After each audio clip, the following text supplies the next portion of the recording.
third is Suarez. Goodell comes running in. He's under it, makes the catch. Here's the throw to the plate. It's in the air. He is out! Cameron Rick hangs on! Oh, man, what a play!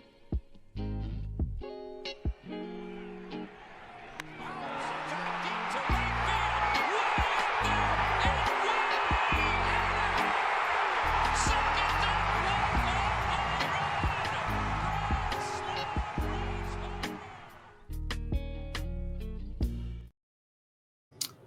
You know, with the name Stupid Money Podcast, I think we should probably become a Dodgers podcast because the amount of money they're throwing around is ridiculous and good for them. But that's going to be kind of the premise of this episode. We're just going to talk about where the Phillies kind of fall in line with the NL and what the Dodgers are doing. There's really no new Phillies news. Jeff Hoffman is off to the Blue Jays on a 3-year deal after failing not one but 2 physicals, one of them with the Braves. So kind of happy he failed that. No offense to him, but I guess we'll touch on that really quick. I guess after failing 2 physicals, we're kind of happy the Phillies didn't go like 3 for 40 something on this guy.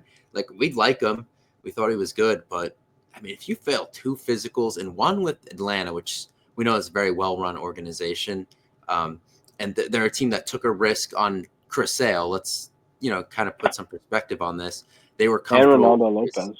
Yeah, and Ronaldo Lopez. This is a organization that was very comfortable with 2 pitchers that had a lot of injuries, and they had really good seasons under the Braves. So if the Braves thought, they couldn't even fix that, that kind of tells me maybe it's good to walk away. Yeah, I mean, if anyone sees my Twitter from the last year and a half of like the Phillies seasons, nobody wanted Jeff Hoffman back more than I did. And when the initial deal came out, I thought that for like the number 3 what was it, 3 for 39? Is that what they did? I think it was like, was it 33, 36? 33. Yeah, 3 for 33. Yeah. And then when you factor in the Canadian taxes as well, I was pretty pissed off. Like that, this guy who not only had a career at this point, but like he got brought up to be Harper's personal, batting practice pitcher essentially when he was rehabbing from the Tommy John. So like he owes a lot of his career to Phillies organization, Harper specifically. So like the fact that he took that deal with Toronto, taxes even cutting it down even more, the fact that he wouldn't even give us the hometown discount, that kind of set me off with the organization. But then when it came out and failed physical, obviously there was something there. I'm assuming that, maybe that played a factor as to why his playoffs kind of looked the way that they did. But yeah, I mean, I'm happy for him that he got that kind of money. Toronto should be a decent team, so hopefully he can, pitch well. That doesn't really affect us too much.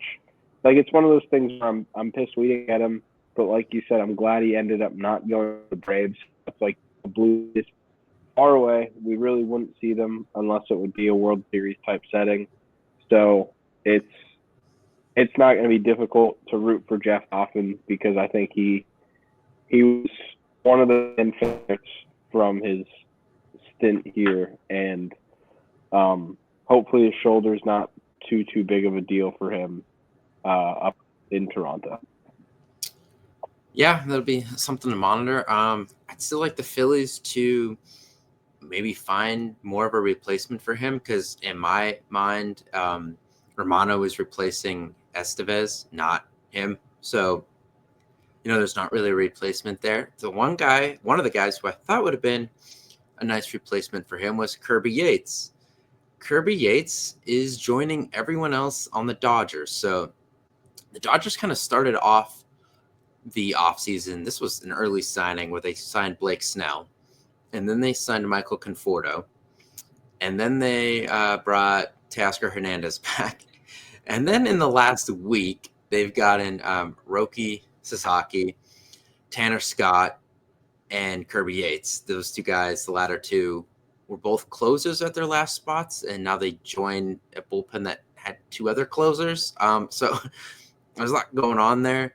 But yeah, this Dodgers team is stacked. They got that other guy from Korea or whatever. His name's not coming to me right now, but he's the reason they traded Gavin Lux. It's Ha-Sung Kim, but spelled slightly differently than the Padres shortstop.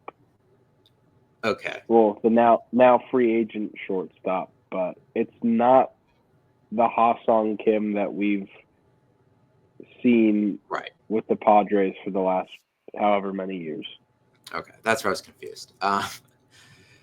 So yeah, they've done a lot, and this is on top of Shohei Ohtani coming back to pitch this year after not pitching last year. This is on top of Tyler Glasnow's never healthy, but at least he'll be healthy again to start the year. And Yamamoto is projected to be healthy. And they haven't signed Clayton Kershaw because I don't know what we do with him. I think he'd like to be on this team to get out of the ring, but I don't know where he pitches and when. So I don't think that happens. But yeah, I mean, this team is loaded. There's a lot of years where if you look at what the Phillies have and then what they added, bringing in Luzardo as pretty much their fifth starter, and what the Yankees have done even after losing Juan Soto with Fried and Goldschmidt and a couple other and Bellinger.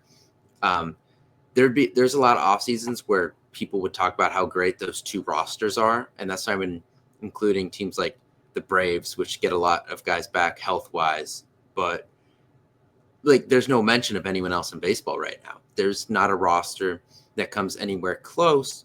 In a normal season, I think there's 4 or 5 other World Series caliber rosters, the 3 I just mentioned. And then if the Mets do something else, whatever Texas's situation is, I think the Cubs are close. I don't know if they're all the way there yet. They've done some things, but all these other rosters just don't even look close now. When you look at this, I mean, they're 7 deep in their rotation. They're like I mentioned, they have 4 closers pretty much. I mean, pitching wise, it's hard to beat them. Their top 3 in the lineup is the best in baseball. Now, after that, you can make an argument. You could get to them maybe a little bit. There's some hit or miss to that. But, I mean, it's going to be hard to compete with these guys who just won the World Series and put together, like, the international squad of the century. Yeah, if you go and look at betting odds, they're obviously the favorite. And then it's the Yankees, the Braves, us, and the Mets. I don't know what the Braves and the Yankees are exactly, but we're 3 teams, or 2. There's 2 teams in between us and the Dodgers in terms of World Series betting odds. Their over/under on wins is 103.5, and ours is 91.5. The first team is 12 wins better, according to Vegas, than the team that has the 4th best odds. It's crazy. I think the biggest difference to me is the way that their pitching lines up. Like they have, you're saying we added Jesus Luzardo to be our number 5. However you arrange them, whether it's Ranger being your 5, Luzardo, Sanchez, whatever. That's still a damn good 5. But they're adding they added Blake Snell to be their 5, and he was only a top 4 pitcher in baseball for the second half of the season with 2 Cy Young awards. Or they're adding Roki Sasaki for pennies to be their number 5, who throws 102, and he's 6'2", 200 pounds, a beast of a frame in terms of pitching goes. And some people were making the argument that the Phillies, when we had Hamels, Roy Oswalt, Halladay, and Cliff Lee, they lost. Yeah, you're right, but the Dodgers have basically 5 number 1s in their rotation, and then they have 5 number 2s behind it, and then they have Kershaw, who knows what's going to happen, and Dustin May.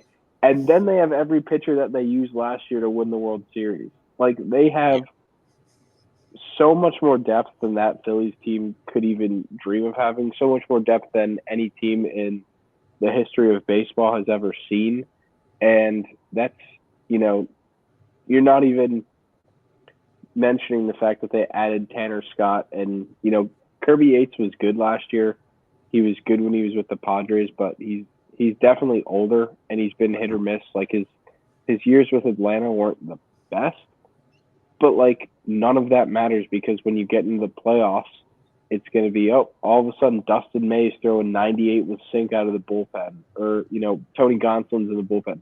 All these guys that aren't going to make their all-star starting rotation, they could basically just take the JV squad and put in the bullpen, and it'd be, you're getting length. You can tell guys to go one inning. I don't know how you can expect to match up with them pitching-wise if you get one injury sustained throughout the season, because they just, one ace goes down and then a number two's right there. And when it's in your 5 spot of your rotation, you're really not missing a beat.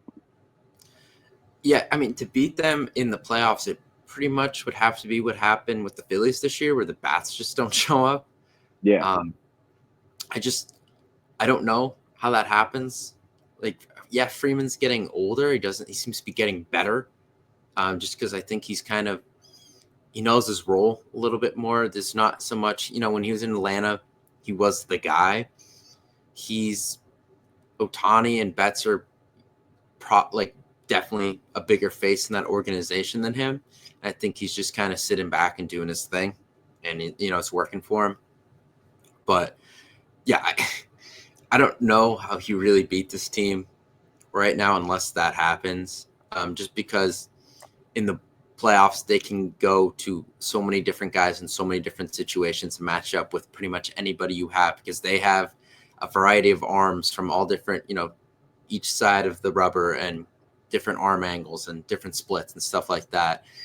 It's going to be difficult to beat them. And, the Phillies might be tasked with doing it if the Phillies are a wild card team and get through the wild card round. There's very likelihood they play them. So, and it's going to be a shorter series. And I don't know, does playing this team in a shorter series benefit you if you're trying to get an upset at this point? Like, are you trying to stay away from the 7? Are you trying to go to a 3 or a 5 and hope you get them on one bad pitching day and it, works out? I don't know what the best situation is, because this team, at least from a pitching standpoint, is going to be near impossible to beat.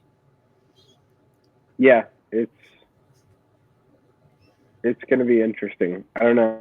It's because they, regular season, they basically sleptwalked through the whole season last year, it seemed, and they won did they win 100? They won 98, something like that.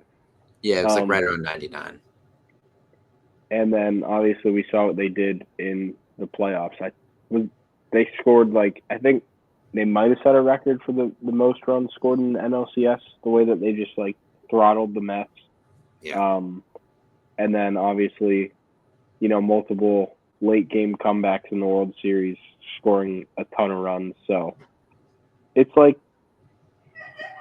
I remember 2 years ago or a few years ago when the Giants signed Michael Conforto, and it was wow, that's their big offseason. So they got their big bat, and now the Dodgers signed Michael Conforto, and I forgot about it until I went to check their roster before we started recording. They're getting guys to take less money in less years. The Red Sox offered Teoscar more money and more years, I believe, and he said he told the Phillies that he wasn't going to negotiate with them early in the offseason. He said that they reached out, but he was interested on going back to the Dodgers. And if guys don't do that, then they're just going to defer a ton of money down the road so that they can take less now but still get their money in the end.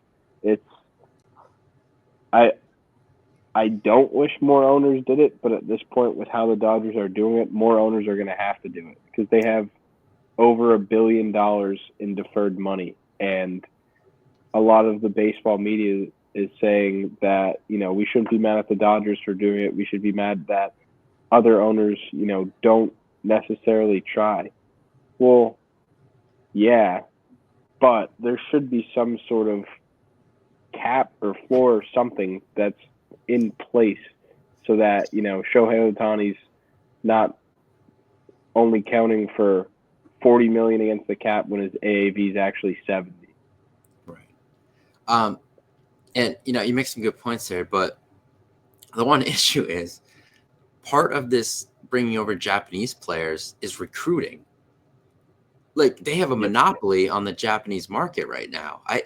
No one else is breaking in there. I thought, the Mariners thought they maybe had a chance with Sasaki. The Blue Jays seem to finish second for every Japanese player for some reason. But that's the thing. Like, if these other teams throw money at these guys, it's not enough because they want familiarity, and they know the Dodgers because, one, they're West Coast, and I think, as we mentioned on this podcast before, there's large Asian populations on the West Coast. And two, the Dodgers just won, and they beat the Yankees, who a lot of other people know. So that, people are paying attention to this World Series. And three, they have Ohtani. So, like, you can offer them a lot more money, but there's also the recruiting aspect where you might not just be able to win them over emotionally. Yeah, I think as far as all the free agents, I know I just mentioned that the deferred money stuff is nonsense, but my biggest gripe with the Dodgers offseason so far was the whole Sasaki thing. And I think that the fact that he was ever acting like it wasn't guaranteed to be the Dodgers, and he's like, oh, I'm looking at potential smaller markets. I might like a smaller market better. That was a load of bullshit. He made the Japanese team post him a year earlier than expected, so he could come over on this rookie deal that is, I think he's getting $6 million to go play for the Dodgers, where one team, I think Toronto, offered him 10, their entire international signing pool.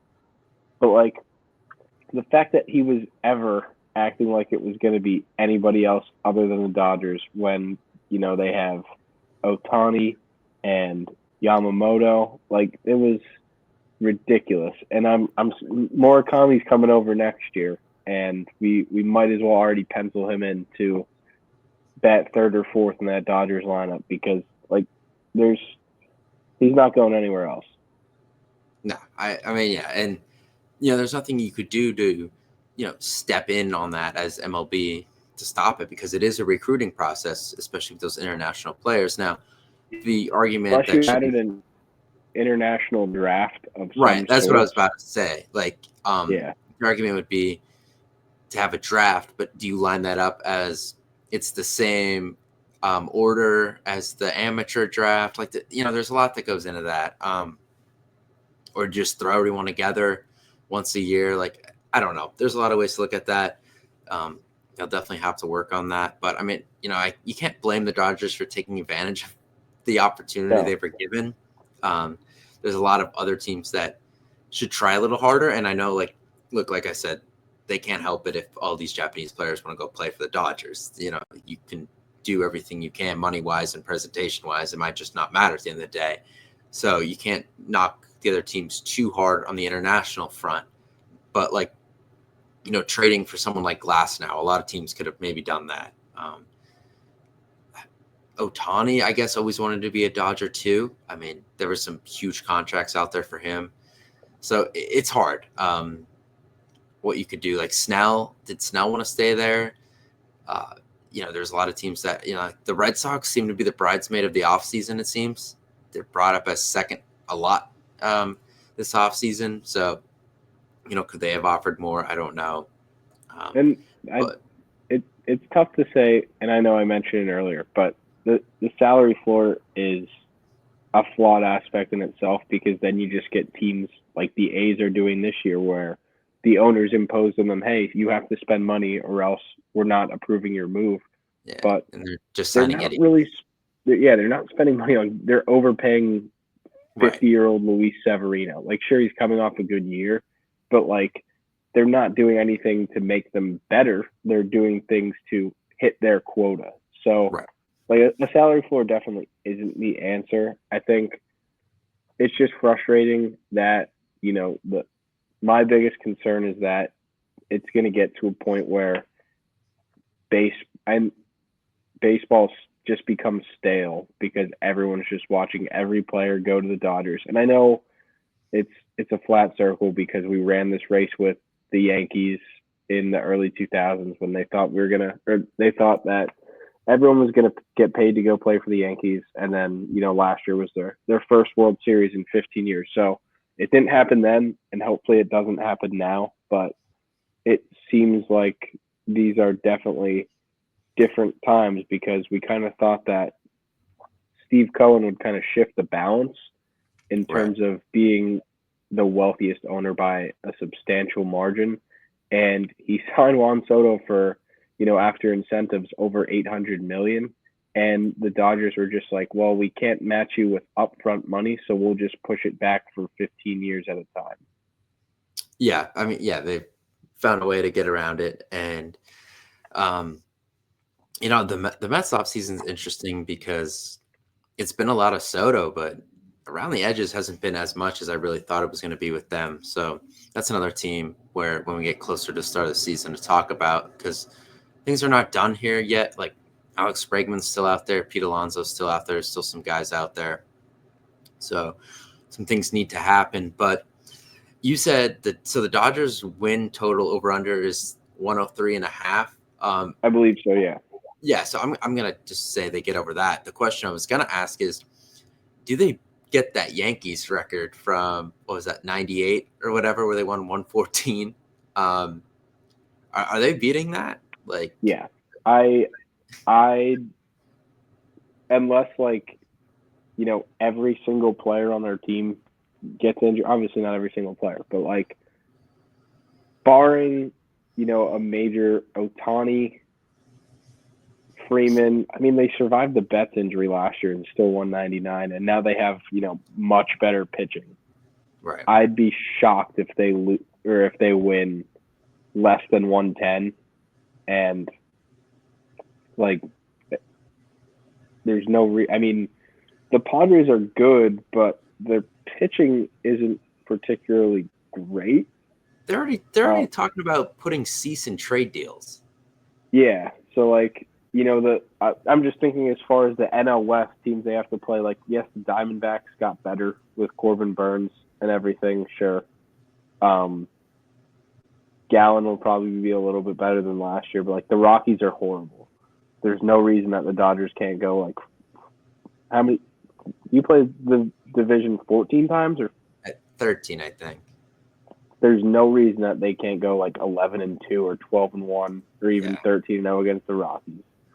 They the division's fine, but realistically, they should handle their division, and then they're just that much better. There's no series matchup where it's the ace pitched the other day.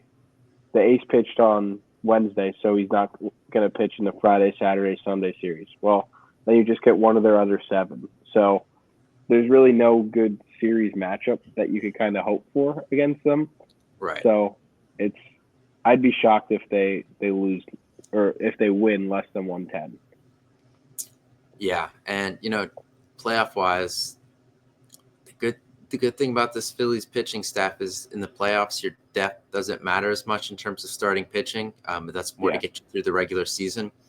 So the Phillies have 5 guys they could try to match up with these guys and hope to match punch for punch, and that's all we could really hope for. I think at this point is that the Phillies have put together a good enough of a starting rotation to match those guys, and then hope the bats show up, because I think that is your hope in the playoffs at this point, is just try to match them pitch for pitch.